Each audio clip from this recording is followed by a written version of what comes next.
Merci à vous et merci, aux organisateurs de ce colloque, enfin de cette université d'automne, lapsus. Hem, alors je vais vous proposer, une communication en passant au fond du macro au micro, et c'est le cas de le dire, et probablement d'une perspective plus sociale à, une interrogation du monde interne, de ce que je vais nommer ici non pas le jeune, mais plutôt l'adolescent. Il me semble que par rapport à ce qui a circulé notamment de ma collègue à ma droite, quand il est question notamment de s'insérer dans le monde adulte, il me semble que de ma perspective de psychanalyste, c'est avant tout la conséquence de la traversée de ce qu'on appelle aujourd'hui le processus adolescent. Alors j'ai été sollicité pour, évoquer notamment la question du Covid, hein, et la façon dont les adolescents ont pu le vivre. Alors ce que je vais vous proposer, c'est surtout mmh une mise en tension au fond de la relation parent-adolescent, dans cette situation si particulière qu'a été le Covid pour nous tous. Donc, ça a été rappelé par ma voisine de gauche cette fois, déjà depuis Socrate, il était question des adolescents. C'est-à-dire l'adolescence a toujours existé, ce n'est pas une création de la modernité, tout simplement parce que la puberté a toujours existé et qu'elle est au corps ce que l'adolescence est à la vie psychique. Voilà comment Freud se représente les adolescents dès 1895. Je le cite. Les adolescents qui plus tard deviennent hystériques sont, avant leur entrée en maladie, la plupart du temps vifs, doués, pleins d'esprit pour les choses d'intérêt pour les choses de l'esprit. Leur volonté est souvent une énergie remarquable. Il ajoute un peu plus loin, leur vivacité et leur fébrilité, leur besoin de sensation et d'activité intellectuelle, leur incapacité à supporter la monotonie et l'ennui peuvent se formuler ainsi. Ils font partie de ces êtres dont le système nerveux libère au repos un excès d'excitation qui exige d'être utilisé. Pendant le développement pubertaire et à cause de lui, vient encore s'ajouter à l'excédent original ce violent accroissement d'excitation qui provient de la sexualité en éveil. À travers ces quelques propos reliant des phénomènes biologiques et psychiques, Freud désigne ainsi le seuil physiologique de la puberté comme le début de l'adolescence, associé à une quantité d'excitation qui ne détermine pas la chute dans la névrose mais la favorise, sur fond de potentialité traumatique par le débordement pulsionnel propre à toute adolescence. Aujourd'hui comme hier, les adolescents sont confrontés à ce qu'on appelle, dans mon champ, l'Oedipe pubertaire. Pour la première fois, les désirs incestueux et parricides, développés par l'enfant, sont devenus réalisables pour l'adolescent par le développement des caractères sexuels secondaires et l'accroissement de la masse musculaire. En plus de cela, les adolescents sont confrontés à une épreuve narcissique de grande ampleur. Le regard des parents et l'identification à leur position étant devenus pour un temps au moins caduques, ne suffisant plus à participer à la construction de la personnalité de l'adolescent. L'adolescent investit par conséquent la voie du champ social pour se nourrir des identifications dont il a besoin pour se sentir à nouveau sujet de lui-même. Voilà quelques éléments qui me paraissent assez invariants pour définir l'adolescent, quel que soit le champ social ou culturel, situation que le Covid est venu singulièrement compliquer. Juste après les mois de confinement total, les parents de Henri, 16 ans, viennent consulter avec leur fils dans mon cabinet. Les parents trouvent qu'il s'est enfermé, leur fils s'est enfermé pendant cette période particulière du confinement, ne leur parlant quasiment plus, ainsi qu'à sa sœur cadette. Le père se présente comme un homme assez effacé, semblant peu assuré, voire fragile. Il trouve dans son travail une voie de réalisation personnelle, sans évoquer son histoire à lui, si ce n'est pour dire qu'il a été placé en foyer pendant son adolescence et qu'il a vécu un harcèlement de la part de ses camarades. La mère apparaît comme plus ouverte, évoquant une psychothérapie qu'elle a fait, dont j'apprendrai plus tard qu'il s'agit de séances de programmation neurolinguistique qu'elle a suivies pendant 2 ans. Les parents sont authentiquement préoccupés car ils ont l'impression que Henri ne s'occupe plus que du travail scolaire et de sa passion en ligne pour le jeu d'échecs. Il est premier de sa classe et développe peu de liens avec les autres. Lorsque je le reçois seul, il parle peu. Mais à la faveur d'un lien transférentiel qui s'installe progressivement, il est content de venir et de parler de lui, en préparant souvent de façon obsessionnelle les sujets abordés en séance. Il parle d'emblée de son sentiment d'isolement et de sa frustration difficilement supportable d'être privé des tournois d'échecs qu'il fréquente assidûment. C'est à cause du Covid, me dit-il. Il mobilise chez moi une fonction d'étayage de sa parole. Au début de la psychothérapie, je ne laisse guère de silence pendant les séances, afin de favoriser une culture de la parole et du lien, évitant ainsi la dimension persécutive du silence pour cet adolescent-là. À pas feutré, il souligne qu'il ne partage pas la crainte de ses parents, à savoir un repli sur lui-même inquiétant, ou alors je ne me suis pas rendu compte, me dit-il. Il est en revanche plus sensible au discours de sa sœur, âgée de 2 ans de moins que lui, et dont il se sent proche. Celle-ci se plaint que ce n'est plus comme avant, ils partagent moins de moments de complicité ensemble. Plus tard, il pourra reconnaître que dans ce petit appartement familial, il se sent à l'étroit, on est trop les uns sur les autres, me dit-il, avant d'évoquer sa peur de la maladie, donc le Covid, et de la contagion du virus intrafamilial. On ne sait jamais, me dit-il. Le confinement a provoqué chez de nombreux adolescents un sentiment de régression, d'angoisse, voire parfois des pics anorexiques, dépressifs, entre autres affections psychiques. Le rapprochement, le vécu de rapprocher physique avec les membres de la famille vient convoquer d'une manière encore plus nette les figures de l'Oedipe pubertaire que j'ai évoqué tout à l'heure, d'autant plus difficile à élaborer que le monde des pairs, PAIRS, le monde extérieur qui font tiers et ouvre sur l'investissement d'objets non incestueux, apparaît pendant le confinement comme une illusion sans temporalité définie. Un fantasme de contagiosité émerge ici chez Henri, représentant le fantasme inconscient d'une contagiosité incestueuse par rapprochement des corps en présence. Cette situation clinique illustre qu'on ne peut pas penser un adolescent sans penser son environnement premier, à savoir sa famille, et en particulier le lien entre adolescents et parents. Qu'il soit question d'emprise dans le lien, d'une tendresse trop séductrice ou du déni parental des changements pubertaires, les parents sont sollicités, quoi qu'il arrive, dans leur position peu ou pas élaborée, impliquant tant l'enfant que l'adolescent qui vit en chaque adulte. Les fantasmes pubertaires traduisent la violence du changement qui opère sur l'adolescent.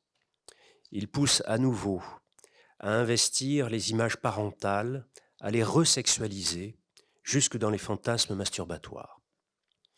Le désordre pubertaire attaque le corps et la psyché de l'adolescent au risque de s'inviter dans la famille, voire dans la relation conjugale des parents. Quelques mots justement sur ce que l'adolescence fait et fait vivre aux parents.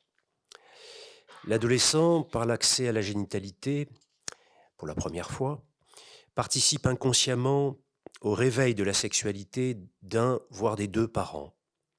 Cette excitation du côté parental, pour être élaborée dans le sens oedipien du terme, est censée être reconnue par le parent. Ce travail de reconnaissance à portée élaborative met en jeu le déplacement de l'excitation sexuelle sur un partenaire qui intègre le tabou de l'inceste au niveau interne comme au niveau familial. L'adolescent est par conséquent, en creux, celui qui est susceptible de mettre en crise les parents et le couple. Le chemin qui a mené vers l'enfant devenu adolescent est alors réinterrogé et le cadre parental est fortement sollicité dans sa fonction contenante et quant à sa capacité à transformer les angoisses de l'adolescent à un moment où il arrive que celui-ci, plutôt que de s'impliquer subjectivement dans les changements qu'il vit, peut avoir tendance à incriminer la représentation que ses parents et quelques autres ont de lui. Philippe Guton souligne que les parents satisfaits de leur vie sexuelle sont plus à même de s'occuper tendrement de leur adolescent et ce faisant d'étayer le moi fragile de leur enfant devenu adolescent. Cette vivacité du lien parental s'articule avec la restauration de la différence des générations au moment où cette différence se réduit, dans le sens où l'accès à la sexualité génitale de l'adolescent fait de ce dernier une sorte de père face au couple parental. À chacun sa chambre d'amant, souligne Guton. L'adolescent et sa sexualité ont moins de chances d'être compris par les parents, cette incompréhension nécessaire étant le reflet de l'interdit incestueux et du refoulement qui l'accompagne.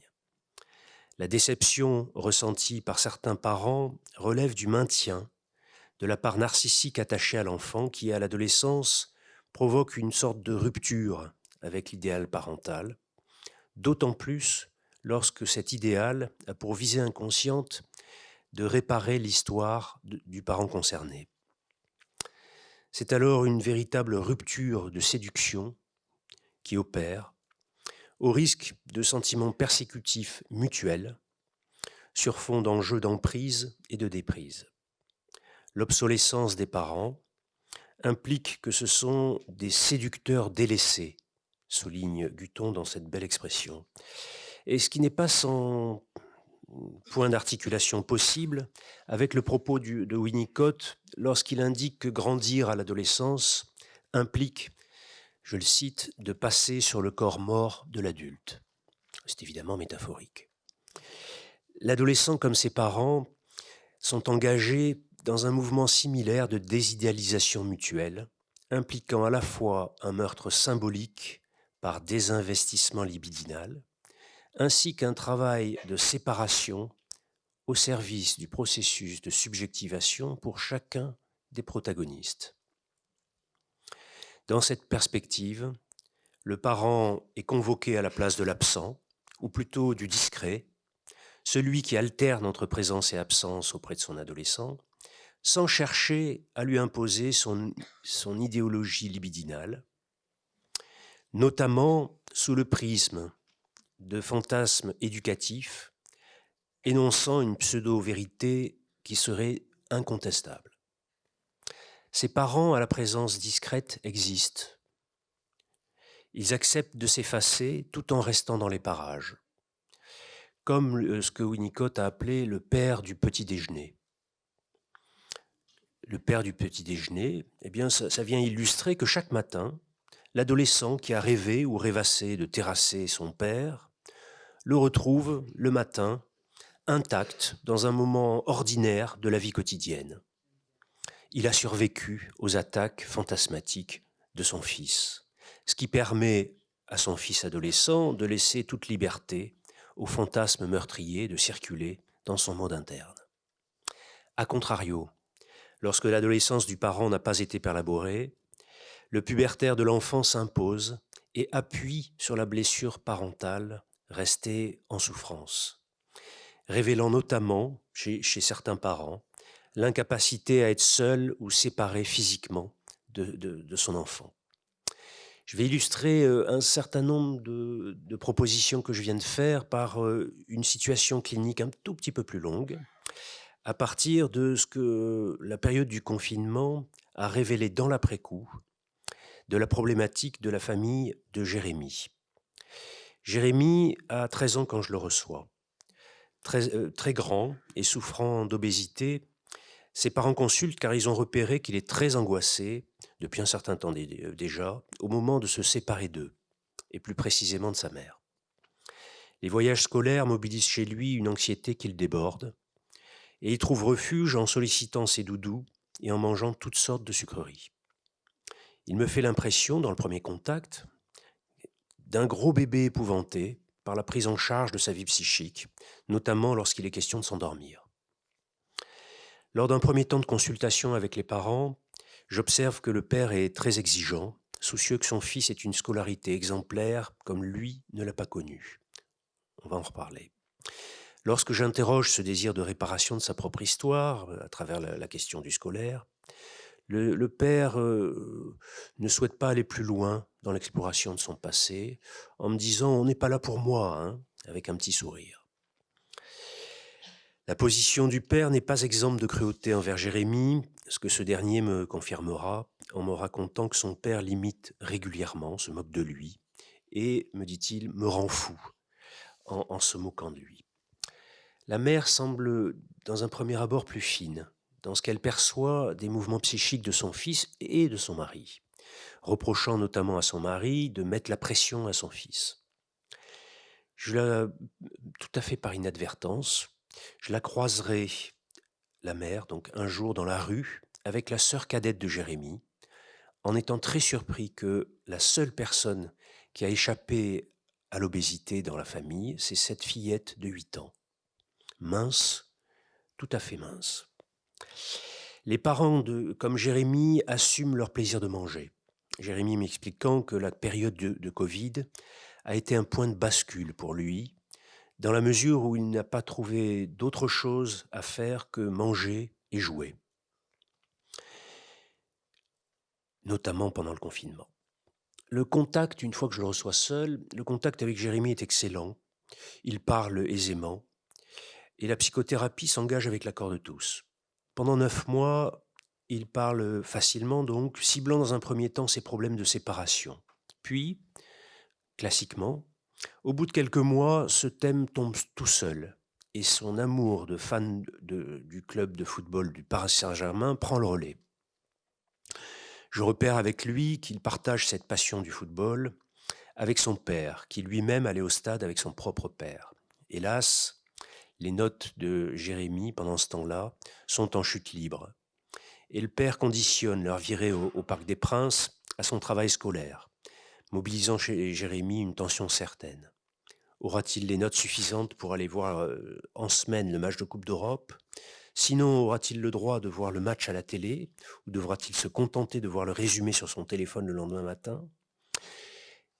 Ça a l'air anecdotique, pour lui c'est très grave.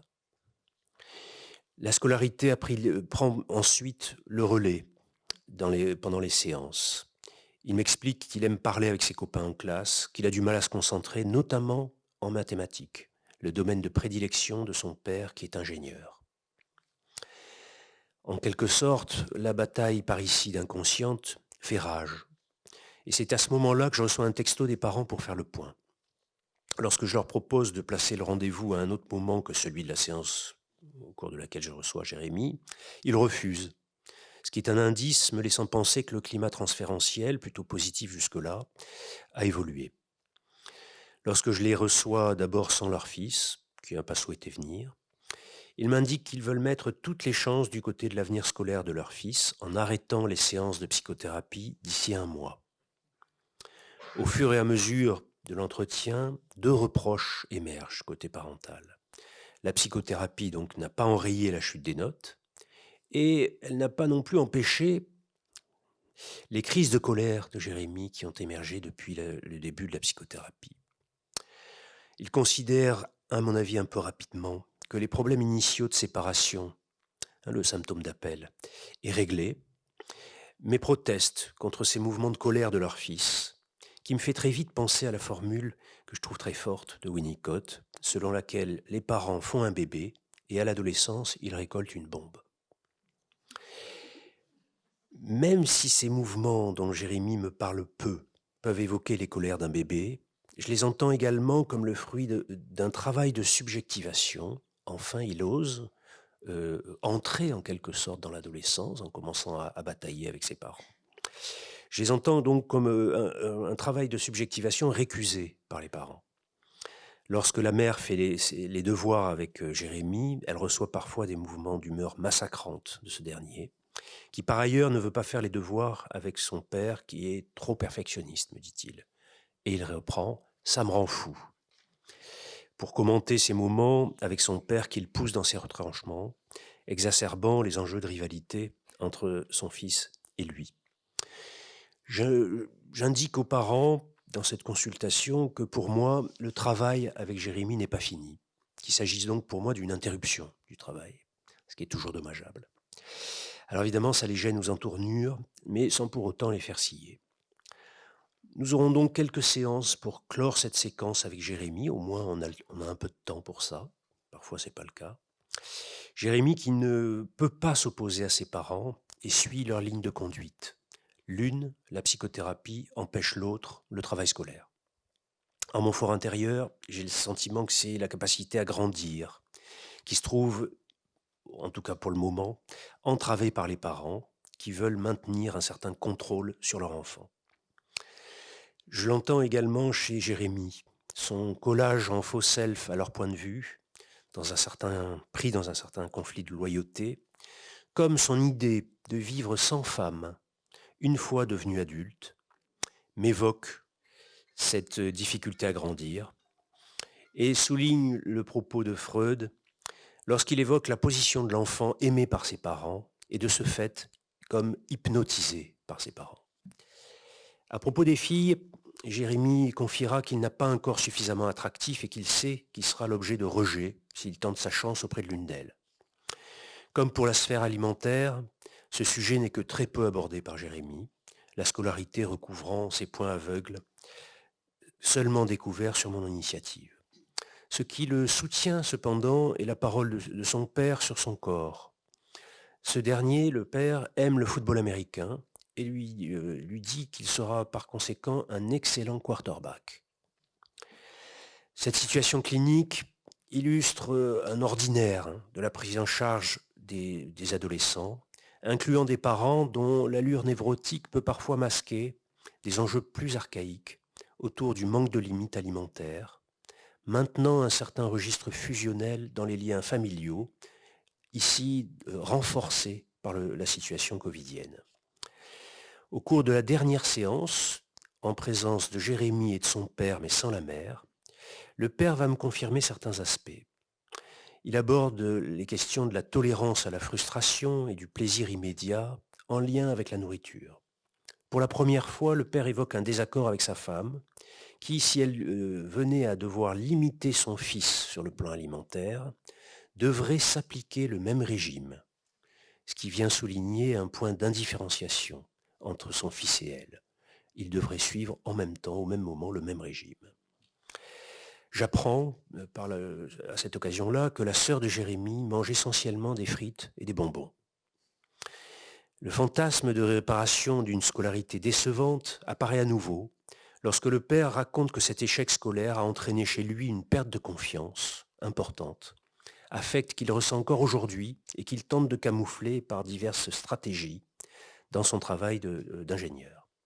Il ajoute qu'il travaille depuis longtemps tout seul sur ce problème, ce fantasme d'autothérapie, ouvrant l'enjeu d'une rivalité entre lui et moi qui ai investi l'accompagnement de son fils. On ne peut jamais exclure l'envie et le ressentiment éprouvés par les parents au regard de la place occupée par leur enfant devenu adolescent auprès d'un thérapeute, place que les parents, ici les parents du père de Jérémy, ne lui ont pas donnée. Jérémy, me dit-il, devra rester tous les jours à l'étude jusqu'à 19h, comme une punition. Mal à l'aise à l'évocation de cette interruption de la psychothérapie que le père peut reconnaître, je fais le choix d'évoquer franchement la question des matchs de football. En disant au père, il me semble que cette zone-là est intouchable. C'est la façon qu'a Jérémy d'être en contact avec vous et avec votre père. Le père est manifestement touché par cette proposition et il reconnaît immédiatement la nécessité de décorréler les résultats scolaires des matchs. Ce qui ouvre la possibilité pour Jérémy d'adresser à son père le reproche d'avoir manqué déjà 5 matchs pendant la saison. La querelle père-fils émerge et le père, tout en me remerciant, achève l'entretien en disant que si les résultats scolaires, si obsédants pour lui, reviennent à un bon niveau pour son fils, il pourrait être question de reprendre la thérapie à partir d'autres motifs de consultation que la scolarité. Pour conclure, lorsque la fragilité narcissique de l'adolescent ne rencontre pas le soutien narcissique des parents, pour le soutenir face au bouleversement pubertaire, le sentiment d'abandon ressenti par l'adolescent risque de précipiter un effondrement qui est à même d'affecter l'ensemble du fonctionnement psychique et parfois psychosomatique de l'adolescent. Pour l'adolescent, une véritable séparation psychique et émotionnelle, qui n'est d'ailleurs peut-être pas sans contact avec ce qui était précédemment évoqué, c'est-à-dire qu'est-ce qu'il en est de la possibilité de quitter le domicile familial. Cette véritable séparation psychique et émotionnelle s'accompagne d'une reconnaissance de la dépendance, mais également de l'interdépendance, celle entre parents et adolescents, afin de tendre vers l'élaboration de la réduction de cette dépendance. Ce mouvement central du processus adolescent a été particulièrement mis à mal par la situation covidienne. En somme, ce que je suis en train d'évoquer, c'est que ce n'est pas seulement l'adolescent qui change au moment de l'adolescence, c'est que l'adolescence implique pour chaque parent de réélaborer quelque chose de sa position parentale, car être parent d'enfants et d'adolescents n'est absolument pas pareil. En somme, il faut être trois pour qu'un adolescent puisse grandir, se dégager de l'autorité parentale et construire son projet de vie. Je vous remercie.